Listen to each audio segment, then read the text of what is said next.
Welcome back. India is a gold mine for social media giants, and the digital age has found new ways to collect, access, analyze, use, sometimes some steal our data. But do Indians care about their data being stolen, taken away, accessed in ways they may not imagine? Are Indians completely ignoring the data privacy debate? Do we have enough safeguards? I think it's time we stay alert and speak up on this extremely critical issue. Data privacy. Do you care enough? Internet is easily available in India. We have the best internet penetration, the cheapest data rates in the world. Over 500 million or over 50 crore users of social networking sites already expected to go up to 1.5 billion by 2040. And India is a gold mine for both social media giants and data harvesters. It's no longer about your own choice. It is no longer that you want to be yourself on social media. It is about how people want you to be. It is about how the society wants it to be, and sometimes it is how the social media companies want you to be. So you are losing your individuality, and that's a massive manipulation that is happening. Is there a nonchalance about data privacy in India? Data privacy has been one of the biggest debates of our times. There needs to be some rules and regulations about the data and how it is consumed, how it is stored, who can consume it, who can use it, all of that. Along with the fact that privacy is a fundamental right. The irony of India's situation lies in the situation today where people raising questions on surveillance for national security are not exactly in support of privacy laws for the common people. Modi government deployed this Pegasus spyware for snooping and spying upon Shri Rahul Gandhi and 5 members of his staff. With data localization, why shouldn't there be systems to ensure India's data remains in India? Can social media giants be trusted completely? Across the world, global powers are ensuring that social media giants are made accountable, especially when it comes to data privacy. Let's look at some of the examples. European Union setting the benchmark high for accountability. There have been several cases in the recent past to prove that point. Luxembourg recently fined Amazon 746 million euros over data protection rules. Ireland has fined Twitter and has opened an investigation into Facebook. France has fined both Amazon and Google, and these are just some of the examples.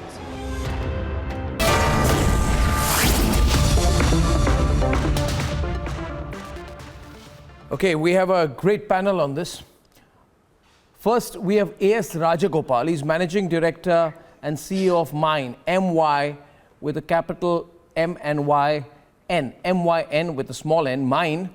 Now, he's become an evangelist for data privacy. His entire company, his premise, whatever he's doing is about ensuring that you believe that you need to keep your data private.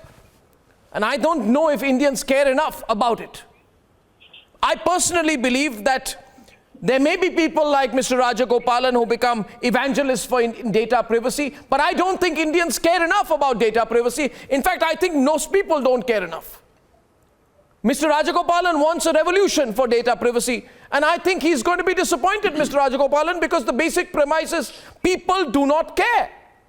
They don't mind if their data is stolen, pirated, picked, cloned, used. They don't care that 52,000 traits of their users are available to some social media giants who can then use them to manipulate information, manipulate people. I don't think Sohail is on the debate. I don't think Sohail also cares that his privacy is probably being breached as of this minute. I don't think he cares. Do you care? No, I care. Oh, you care? Okay, care. okay. But I think others don't care, like Nupun Saxena. He's on the debate tonight. He's an advocate of the Supreme Court. He doesn't care that his job, his location information, what he's doing, what he's eating, where he goes, how many hours he slept last night, when he's going to get up, who he met. where he's going to buy the next ice cream, which movie he's going to watch is all being stolen. He doesn't care. And neither does Rajesh Chhabria, who's president of the Internet Service Providers Association of India, who's decided to take a position that we shouldn't care enough. And I don't think a practicing lawyer, Sameep Vijay Varghia, who's joining us from Bhopal, also cares that there has been a 351% increase in data breaches from 19.18 million India's users' data. India is a massive, minefield to buy, take away, steal and manipulate data. And big tech wants to control it. Rajiv Pandey of the BJP also joins us on one side. And there is Arpit Chaudhary, who's a public debater. He's Chief Technical Officer of Greedy Game and Advertising Company. Sameep is also coming in as a public debater. So 4 experts, 2 public debaters.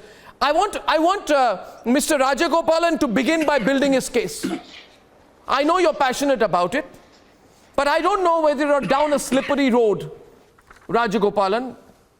Because you're an evangelist for data privacy, but I don't think many people care. You're putting your whole life at stake for this. You put your money, your company, everything at stake for this, but I don't think people care enough. Why should they care? Arnab, thank you for this opportunity. I think this gives us a very good platform to actually showcase what we're doing and why it matters. I really believe that people do care, but it's a paradox in the sense that people are falling prey to the heat of the moment, because they have contextual cues that actually make them share personal information, and that's what is getting them into trouble. There are 3 aspects that we need to consider, and I think everybody should be aware of. Number one thing is that every business actually runs on a set of principles, values, that sets the direction for the company and the employees to conduct themselves within that. In the case of some of these large big tech companies, they actually benefit from, extremism, misinformation, hate speech, conspiracy theories. These are things that actually, get accentuated, and people just follow it, thinking that it is the right information that they got. So the problem that we have on one side is that it is not a problem of technology. It is not that it is AI which is actually driving all this, but it is actually an unethical business practice which is actually driving towards this. So the question is of more of a business model issue, not a technology issue. That's the first aspect to consider. The second thing is that the onus of regulation, right? While there are unethical business practices, there are regulations which actually curb these practices. But what happens is that in European Union, they find roughly about 20 billion on these big tech companies. And maybe US has fined about 10 odd billion. Everybody knows the amount of money. For the sake of all the Indians who are listening, I think 20 billion is about 1.5 lakh crores is what is the fine that has been paid by these companies. But what happens is even then these companies remain viable and remain valuable. Why? Because these are similar to our traffic fines, it is an amount very, very small that, it doesn't really matter. Just pay the money and then you move forward. I think the same narrative is also applies in terms of what a citizen should be protected against, applies in India as well. But how many crores have we fined these big tech companies? So if you just extrapolate these 20 odd billion that European Union fined on these big tech companies, if you extrapolate it to the Indian population, I think we should have fined them 6 lakh crore rupees as fine. If we had put that kind of a fine, I think whole of India would have been aware that it's an issue, and they would have really taken some action against it. The third aspect is the user aspect. So the first one is about unethical business. The second one is the regulation. I think regulation should be far more stricter. The third aspect is the individuals themselves. It is See, social media is nothing wrong. It actually benefits us so much. I mean, any technology does benefit. It is how it is being used is what is the problem there. So people are falling prey to the benefits that they are getting, and then they are giving away. They think that they give a very small price by actually sharing certain information of theirs. But what they are not aware of is that, a lot of other information is actually being taken without their knowledge, in the guise of, that we have taken your consent. I'll tell you, it is very similar to a case where, you go to a garment shop and you want to try some clothes. It looks like, you entered the garment shop saying that you've given consent for them to watch you while you change because, they want to give you better clothes. And then it doesn't stop at that. I mean, they're actually selling that, whatever they've watched to other companies so that, they can improve their products and services. This is not what we signed up for on social media. So I think the most important thing here is that we're not aware of the amount of information that is being taken away.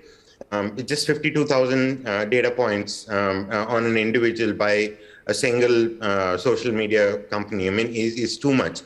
That's on the stake. So, no, if it's so frightening, if the situation is so frightening, why is nobody doing anything? Anyone like to take on Mr. Rajagopalan? It's an open forum. Anyone think that he's hyping things a little bit? He's creating a fear factor. He's trying to scare people a little bit. Yes, I see Nipun Saxena wants to. Yes, Nipun. And by the way, it's an open debate. Feel free to come in. Nipun. Right. Thank you, Arnab. I think it's very, very crucial. I, in fact, resonate the sentiment. But I think what has happened is that the law, there has been an extreme amount of lacuna there. Imagine a situation that the Information Technology Act comes in 2000. After 22 years, we are still debating whether there should be a sensitive personal data, whether there should be a data protection bill at all. There is absolutely no consensus where there is a Justice Sri Krishna committee report which says one thing, there is a PDP bill which says something else, there is a data protection bill which says entirely different thing, right? There is absolutely no consensus which shows the state of affairs. Now, you would also appreciate that there is something called Section 72 of the Information Technology Act, which clearly says that if there is any breach of data or if there is anybody who is stealing away your privacy information... Are you saying... No, one minute. Just a minute, Nipun intervening. Sorry for the intervention. Yes. So what you're saying, and I want to throw this to Sohail... No, 1 minute. You're saying, Sohail, he's saying that, listen, there's no data protection bill, which I think is scandalous. Scandalous. It's a scandal that in this country, 2 years after introducing the data prevention law and regulation, the proposed data protection bill, which offers some level of protection to personal data, is still under review. It's scandalous that we are all sitting ducks. We are all sitting ducks for all kinds of ways in which our privacy can be walked all over. But what he's saying is because there's no bill, people can continue to steal. People can continue to manipulate. People can continue to misuse. What about the responsibility of the companies themselves? Sohail, you want to come in, Sohail? Sorry, I'm just keeping it going. I think Nipun's logic is a bit flawed. Because there is no data protection bill doesn't mean people start stealing my data. I mean, it's like saying because the Constitution doesn't say you can't murder people, you shouldn't murder people. I mean, it's ridiculous. The argument is facetious. There are three issues here. Number one, I'm a consumer and I'm being treated with a sleight of hand by these errant companies who without permission. See, Arnab, in the good old days, there was a concept called permission marketing, where I would take your permission and market to you. Yeah. Then came this ridiculously stupid do not disturb registry. I get more calls after having registered for the do not disturb rather than I used to get before. Number three, I am not the government of India. I am a common citizen of this country who is buying cell phones or smartphones or whatever the hell it is, not knowing that my data is being stolen, not knowing that my data is being used to market products and being sold at a higher value. So what am I? I'm not only a guinea pig, I'm the bank from which they're stealing. Should they not be punished? If the European Union can punish Amazon, can punish Facebook, can punish Google. Are we in this country so weak, so impotent, so unbelievably nonchalant that we allow our citizens to be cheated every passing day? So here's my solution. Number one, excuse me, number one, the government needs to rush the data protection bill. This is not about an elitist concept, it's about every citizen's basic rights. Number two, companies that have violated, and I completely agree with Rajgopal, the punishment must be severe. There's no time for tokenism. Number three, you must warn these companies that if they do not fall in line, they will be barred from operating in India. That's the only way.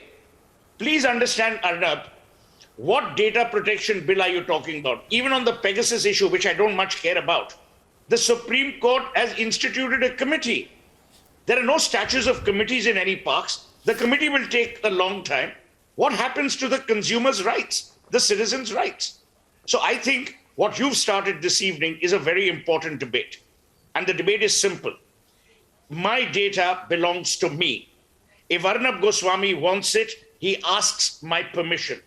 If I don't give it to Arnab, he has no right to use it because that is plain and simple theft. It is plain and simple manipulation. Absolutely. And it is taking advantage of me as a consumer. Absolutely. Simple. That's black and white. Yes, sir.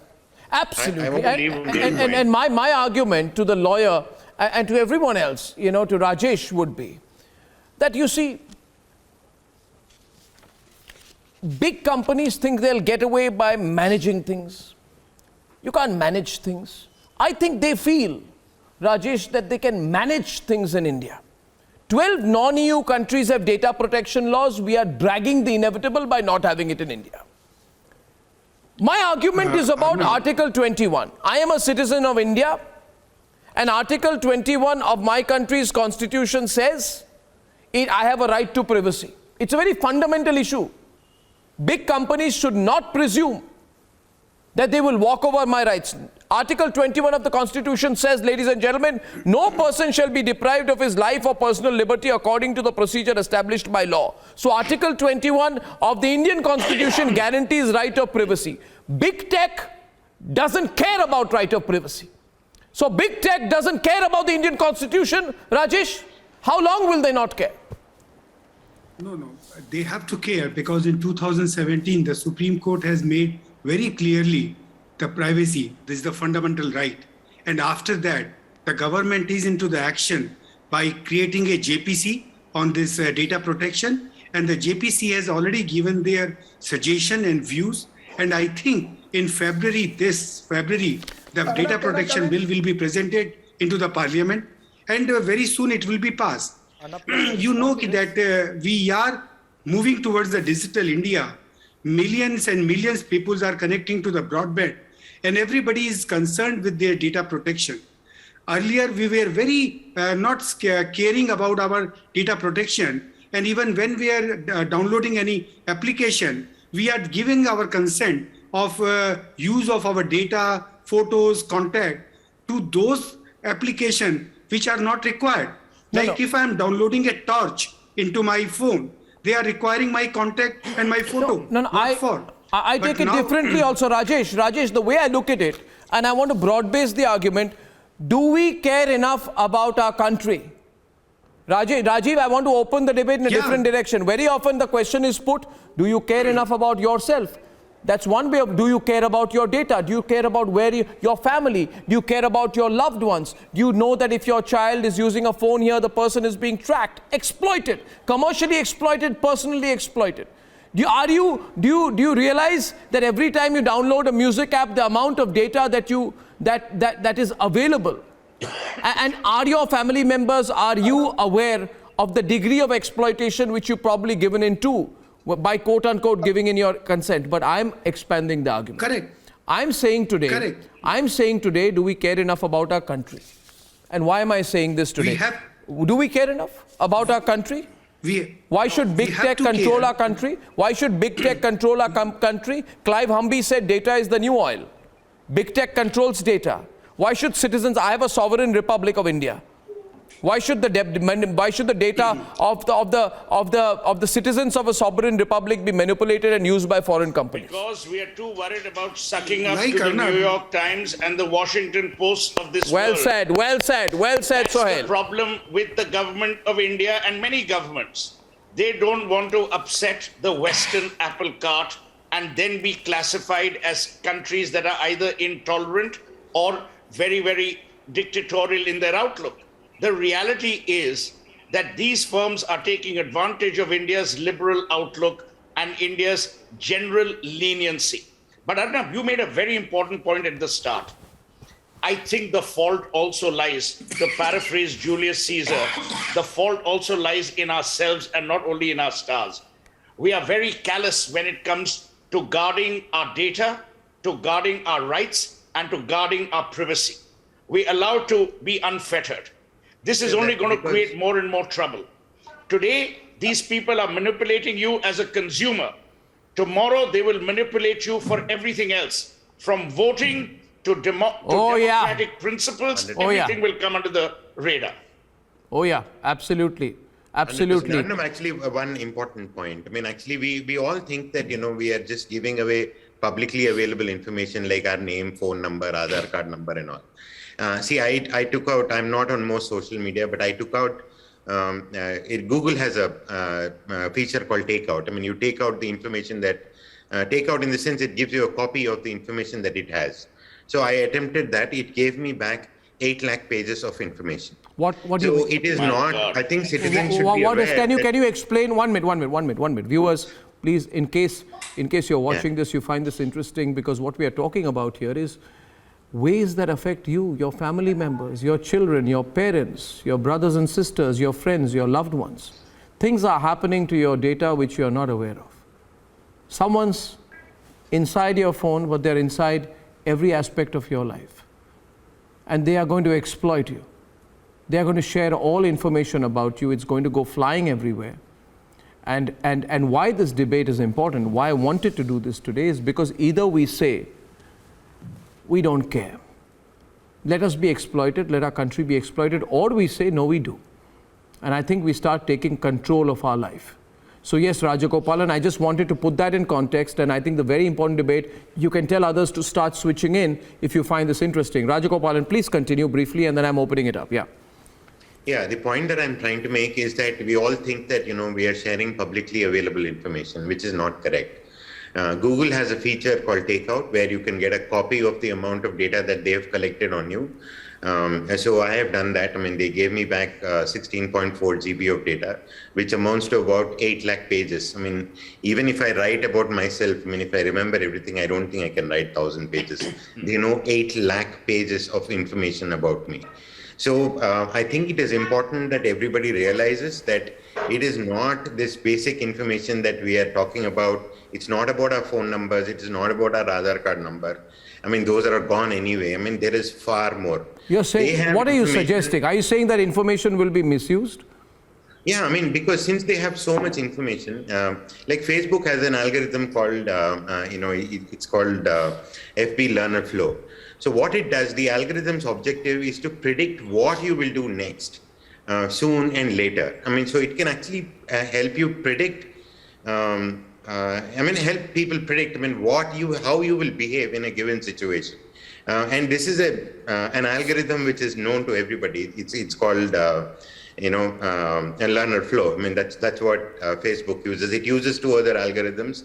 Basically, these guys can now predict how we will behave, and hence they can influence our behavior with data, so that No, but what's the alternative? I don't. Is there any alternative to this? Rajiv, why is the government doing enough? Why? I mean, WhatsApp has 53 crore users, YouTube has 44.84 crore users, Facebook has 41 crore users, Instagram has 21 crore, Twitter has 1.5 crore. They can't have a no holds barred policy on the data they aggregate.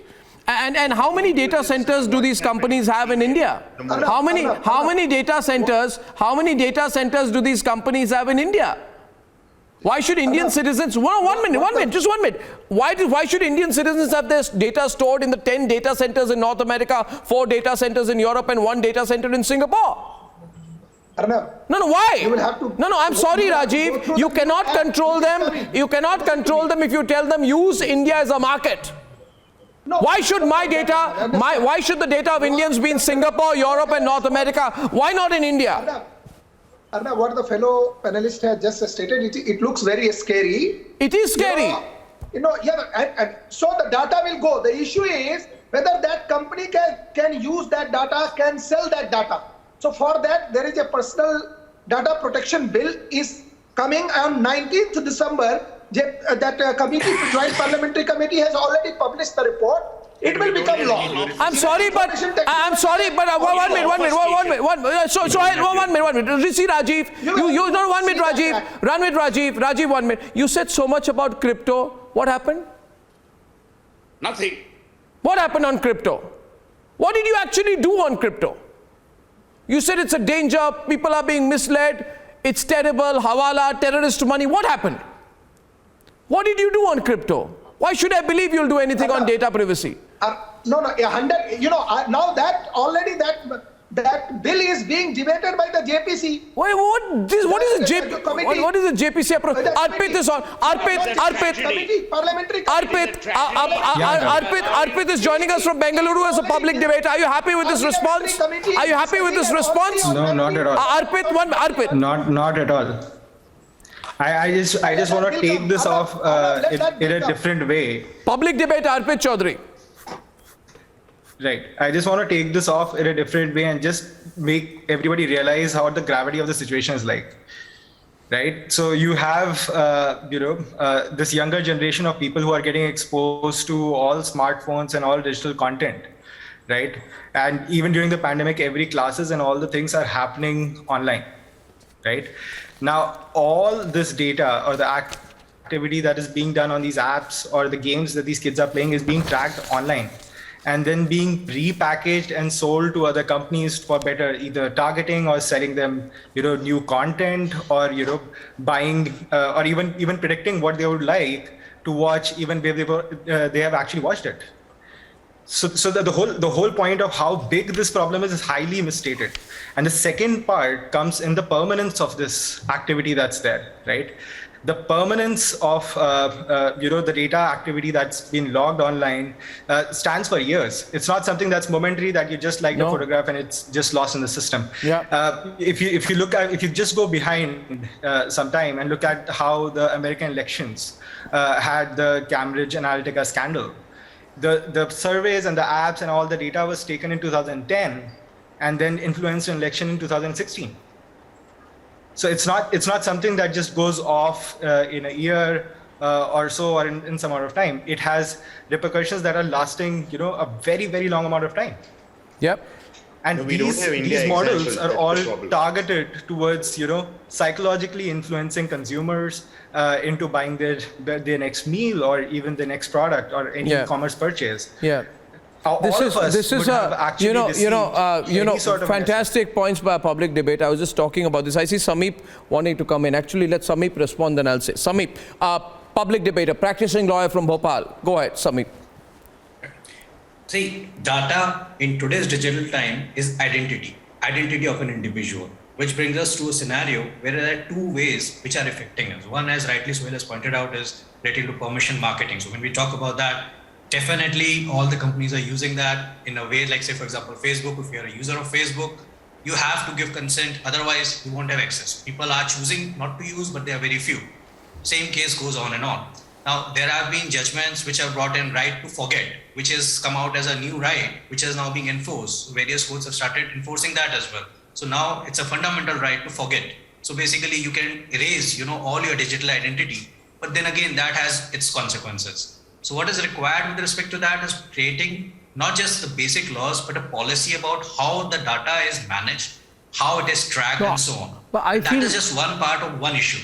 Another issue that basically is haunting us is relating to misuse of data. So creating and how permission marketing is there, that's one thing, but other issues like relating to misuse of data, appropriation of data, data theft, and that happens with various softwares and different things. But which again is a dual-edged sword. There are two sides of that coin as well. So there are advantages of that, but then you have to ensure that there is a mechanism to control that. Say, for example, the software Pegasus. It was widely debated. And there are two sides. First example, if there's a terrorist, he's planning something, we need to know what he's doing.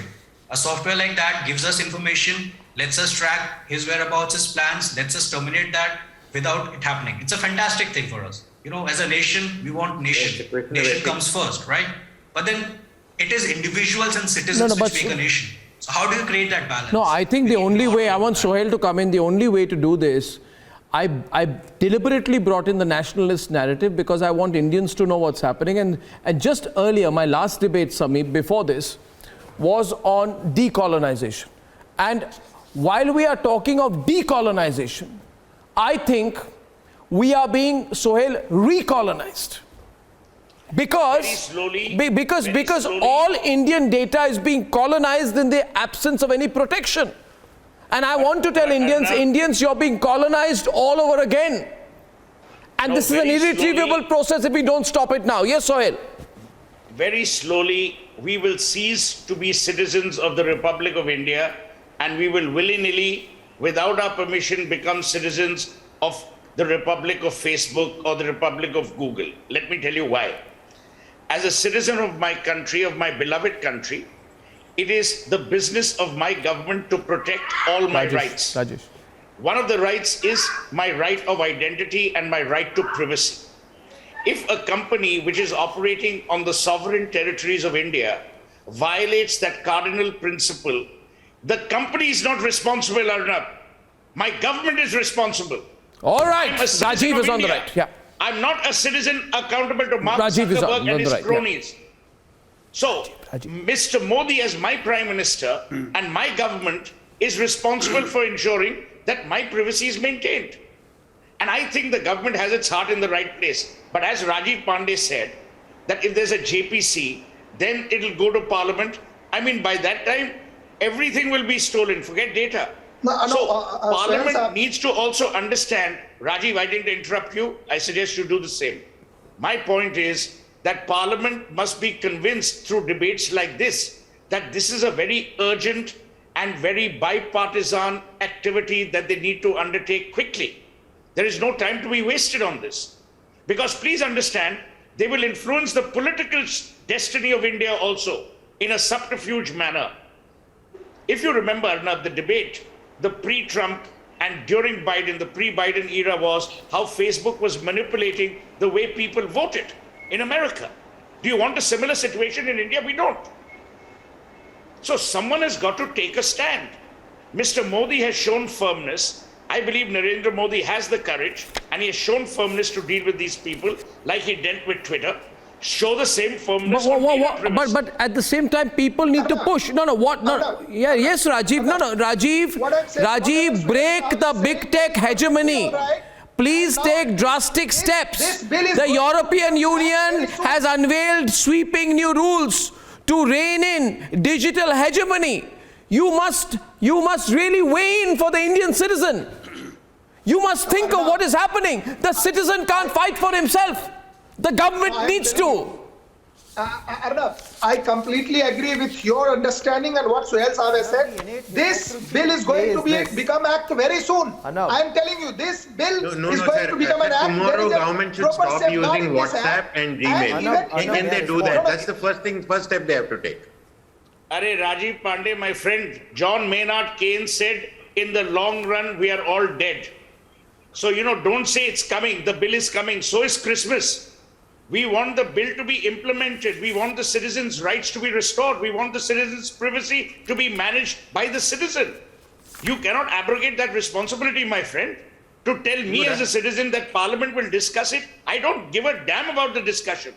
I want my privacy protected now. There is a procedure and that procedure is being followed. We are compromising national security by using WhatsApp in government communication and Gmail in government communication. We should stop that tomorrow. We'll let the JPC and all decide on data privacy of the citizens, but at least government should consider that the government takes, they announce on Twitter. How will they stop it? Half the decisions that the government takes, they announce on Twitter. Half the politicians fight their policy battles on Twitter. How will they ever stop it?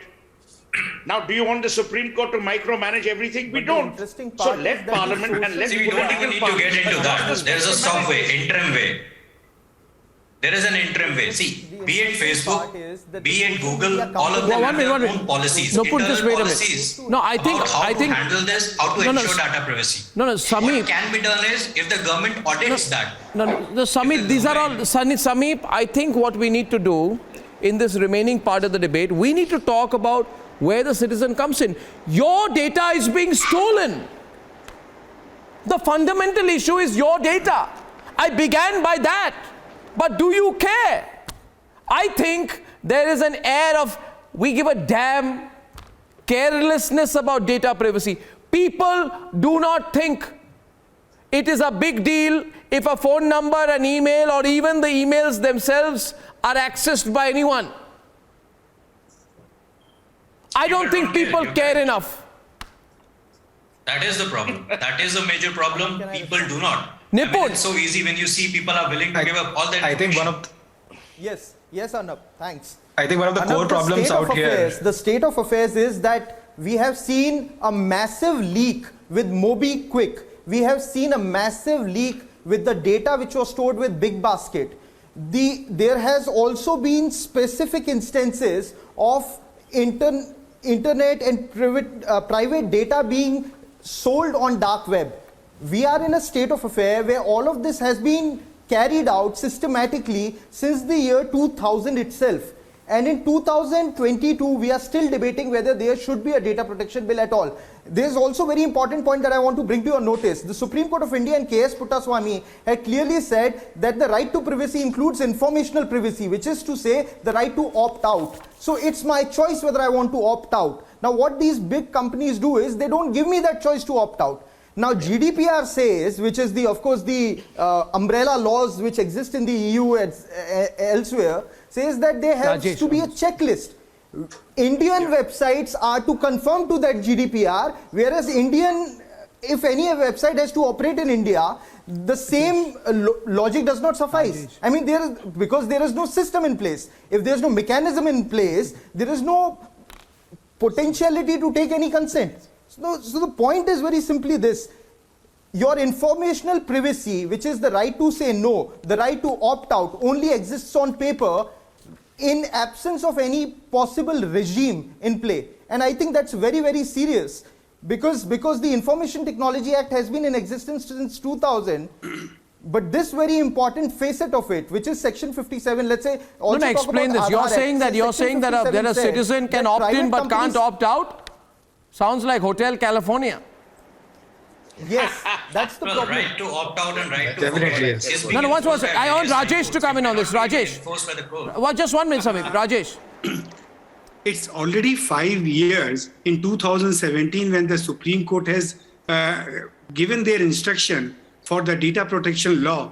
And for the 5 years we are just discussing and we are not able to bring the law.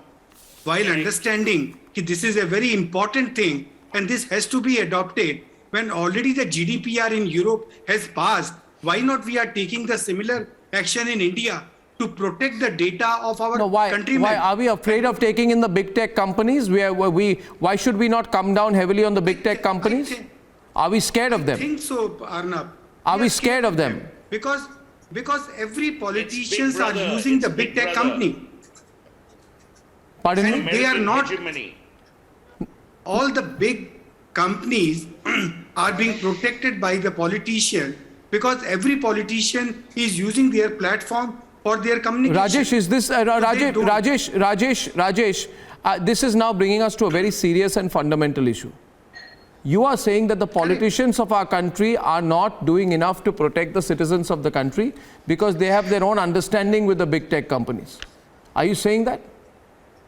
Yeah. But the government is then but then all the politicians are letting the people of the country down. What did you do about crypto? I'm asking you again, Rajiv. What did you do about crypto? What did you do about crypto? No, 1 second. No, Luxembourg has fined Amazon 746 million euros. Ireland has fined Twitter and has opened an investigation into Facebook. France has fined Amazon and Google. Arnab, No, what is the Republic of India doing? Under Section 72, there is a criminal prosecution for, and the punishment is up to 2 years. The bill is under process. You know very well. I have explained you that bill will become an act. Every country is taking steps to protect their people.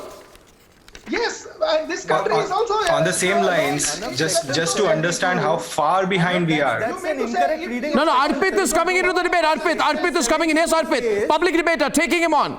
Yes, public debater, Arpit. Just to realize how far behind we are in this. The Children's Online Privacy Protection Act, enacted in the US, right, was in 2000. This is 2022. We are 22 years away still debating whether the privacy actually matters or not. Every time you've received an SMS, which is a spam asking you to buy a product, that's effectively your phone number and other details being traded out just so that you can be commoditized and pushed a particular value off. So I think then in that case, Arpit, the alternative is simple. We have to launch a public movement to force the politician into giving us the protection that we deserve. Give me Absolutely, it should be a fundamental right. Absolutely. Give me back my privacy. We are at the What are you cusp saying, of Sohail? a digital revolution.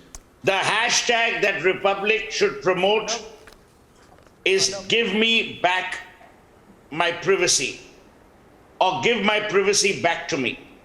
The point is that my identity belongs to me. The only time the government can and should intervene is if I'm a threat to national security or to inciting violence. But otherwise, my privacy is not for sale. And big tech companies are using it multiple times in order to sell that data. But politicians care, Sohail, when they feel that the big tech companies are using the data to influence voting preferences which go against their interest. Whether it is the 2016 US, so they don't care if your money can be stolen or you are manipulated as an individual. They are concerned only if their interests are affected. Arnab, what has happened is, as I think someone on the panel said, today the dependency of our political movement on social media has become so heavy that people don't want to upset the apple cart thinking it might affect the vote per se. But here's my question. Do they not realize that big tech is also under the influence of certain capitalist countries which may or may not have the interest of India at heart? Well said. What if that becomes the prerogative and that influences the way big tech companies try to manipulate consumer behavior, or for this matter, electoral politics? What will we be left standing with? Nothing about our civilizational legacy or our democracy will be sacred any longer. Well, absolutely. I think. See, we've sparked off a debate out here, Sohail. It gets me thinking. And the only point. The recent example is, yes, big tech companies are investing in the Indian company, and they are becoming the part of that Indian company. I understand, but I think that, at the end of the day, Mr. Kalra, Mr. Chabria, you're giving me a business response to it. The way I look at it is very simple. The people of the country need the protection. The people of India are being massively exploited. Big tech companies are managing the political establishment. And the political establishment is not doing enough as of now, and I mean political means across political parties, to make this an issue. Therefore, what's the only alternative? There has to be people like Mr. Rajagopalan who are going to launch a movement on this. But ladies and gentlemen, do you care if everything about you on digital gets stolen? Will it impact you? Will it impact your family, your loved ones, anyone around you? I think you do care. Perhaps you didn't know enough. So the Republic Media Network will raise more awareness about this. Tell me, viewers, whether you like the thematic tone of these debates on a Saturday. I get time to reflect and research, and I hope for us on both sides, it's 2 hours of solid intellectual introspection. I'll see you on Monday, sharp at 9. For now, goodbye.